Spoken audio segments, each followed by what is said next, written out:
Gentleman yields back. I now recognize to speak on the ANS, Ms. Luna from Florida.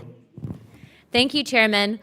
First of all, I'm extremely proud to have this reconciliation package being marked up today, and I'd like to say that the language placed in Section 90004 of this package specifically is a provision that I contributed to in the reconciliation package, and it's not about ideology. It's about the budgetary responsibility of protecting American taxpayers from spiraling entitlement costs tied to the federal workforce. So first and foremost, for those of you who have maybe ever served, there was a point in time when the military had the option of, and new incoming troops had the option of actually adopting the new retirement program. So instead of just being 20 years automatic retirement, it shifted to something like a 401k.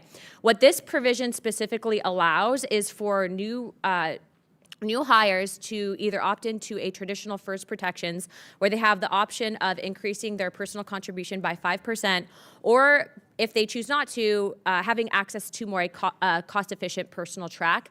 That's important because a lot of people are saying that this is somehow going to impact the current retirement system, and that's simply not the case. This structure is going to incentivize and create actually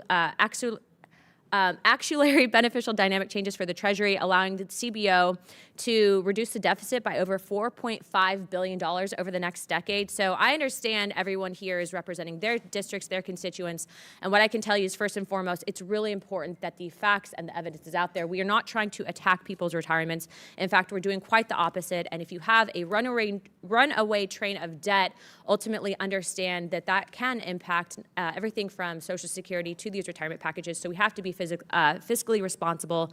Thank you, Chairman, and I will also say this.